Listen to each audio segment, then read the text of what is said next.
everyone. Today I have my own PPT on methodology for environment management. Contents are introduction, model of EMS, steps of EMS, need of EMS, and last one is key elements like ISO 1401 and EIA. So first, what is introduction? मतलब environment management होता क्या है? Environment management consists of organizing different environment initiatives. मतलब environment management करने के लिए अपन क्या करते हैं, अलग अलग initiatives लेते हैं, अलग अलग programs बनाते हैं, ठीक है, to address various ecological issues that are affecting the globe. ऐसे प्रोग्राम्स बनाते हैं जिससे क्या हो रहा है, इकोलॉजिकल बहुत ज्यादा अफेक्ट हो रहा है पूरे ग्लोब में, जिससे अफेक्ट हो रहा है उससे बचने के लिए अलग अलग प्रोग्राम्स बनाए जाते हैं. Environment management deals with trying to prevent ecological disaster as well as aiding the environmental crisis and trying to find appropriate solution. Environmental management में अपन क्या करते हैं, अलग अलग प्रोग्राम्स बनाए जाते हैं जिसमें इन्वायरमेंटल क्राइसिस को खत्म किया जाता है विद अप्रोप्रिएट सॉल्यूशंस के साथ, अलग अलग प्रॉपर सॉल्यूशंस के साथ.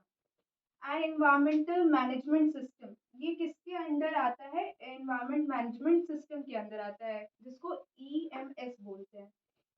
Environmental management system protects public health and safety by establishing procedure to limit or eliminate harmful substance from entering the environment.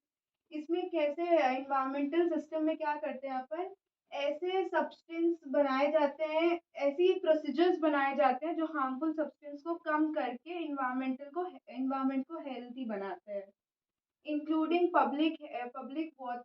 public water systems. Every organization in some way affect the environment which directly affects public health.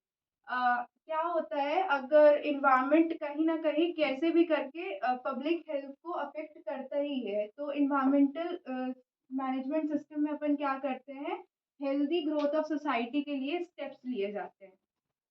Next, this is EMS model, or it is also called as PDCA. P stands for plan, D stands for do, C stands for check, and A stands for act.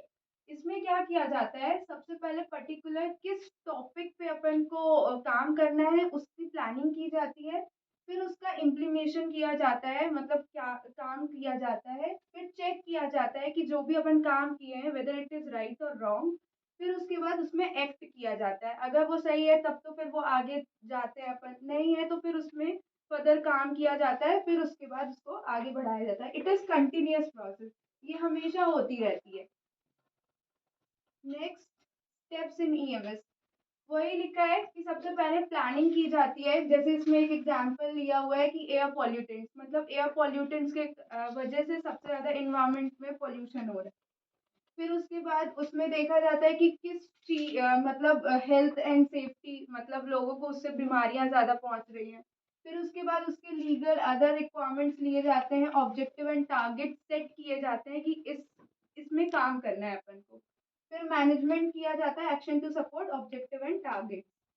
Do में मतलब सबसे पहले जो भी अपन बना लिया है कि अपन में इसमें काम करना है, तो उसमें ऑपरेशन कंट्रोल किया जाता है, emergency preparedness and response, training, awareness, communication structure, ये सब इम्प्लीमेंट करने के ये सब तरीके हैं. फिर चेक किया जाता है, monitoring and management, corrective and prevention, non conformance and record, मतलब कि करके रिकॉर्ड्स बनाते हैं, देखते हैं कि सही है जो अपन कर रहे हैं कि गलत है. फिर एक्ट. फिर लास्टली क्या होता है, जब अगर समझ आ जाता है चेक करने के बाद कि प्लान एकदम सही है, कोऑर्डिनेटेड वेब पे चल रहा है, तो उसका रिव्यू लिया जाता है और फिर वो पूरा काम किया जाता है EMS सिस्टम. अब EMS सिस्टम का नीड क्यों है, क्यों जरूरी होता है, बिकॉज फर्स्ट रीजन है फॉर यूज ऑफ रिसोर्सेज. अपन को सबको पता है कि रिसोर्सेज आर वेरी लिमिटेड, लेकिन यूज बहुत है रिसोर्सेज का, तो इसलिए इन्वायरमेंट मैनेजमेंट बहुत इंपॉर्टेंट है. To overcome environment and ecology crisis, environment में बहुत सारे क्राइसिस आ रहे हैं, डिफॉरेस्टेशन हो रहा है, लैंड फिलिंग्स हो रही है, तो उसके लिए भी इन्वायरमेंट मैनेजमेंट बहुत इंपॉर्टेंट है. Third one is for economic need and values. अपन को पता है, सबको पता है कि कहीं ना कहीं इन्वायरमेंट से अपन को इकोनॉमिक वैल्यूज मिलती है, मतलब कुछ प्रोडक्ट्स ट्रांसफर होते हैं जिनसे अपन को इकोनॉमिक हेल्प मिलती है। Fourth one is to reduce digestive, मतलब इससे भी क्या हो रहा है, बहुत सारे फ्लड हो रहा है, अर्थक्वेक्स आ रहे हैं, उसमें भी इन्वायरमेंट मैनेजमेंट बहुत इंपॉर्टेंट है। And last one is limiting line between environment and development.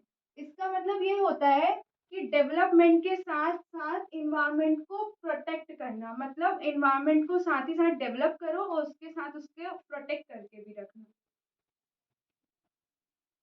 फिर ISO 1401, the most commonly used framework for EMS is the one developed by the International Organization for Standardization for the ISO 1401 standard। ये क्या है, ये EMS के अंदर अलग अलग programmes बनाए गए हैं, बहुत सारे अलग अलग प्रोग्राम्स बनाए गए हैं इसके अंदर, ISO के अंदर।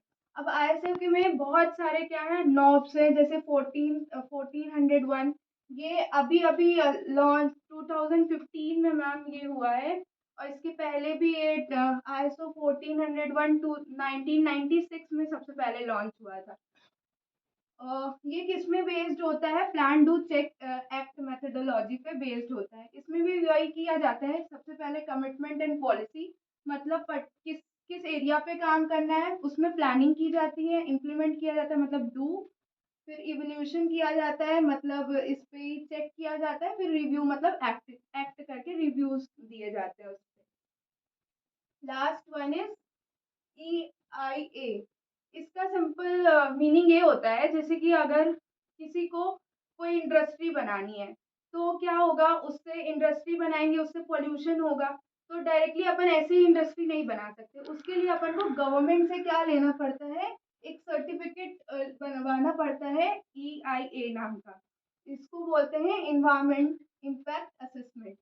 ये किस पे, it also consideration not only technical and economical consideration but also traditional aspects like impact on local people, biodiversity. क्योंकि क्या होगा, अगर कोई इंडस्ट्री बनाएंगे उससे पॉल्यूशन होगा तो वो इम्पैक्ट पड़ेगा पीपल में, बायोडाइवर्सिटी में, इसलिए क्या होगा, उस चीज की करेक्ट जाके किसी भी इंडस्ट्री बनाने के लिए अपन को ऐसे अप्रूवल लेना पड़ेगा। That's it.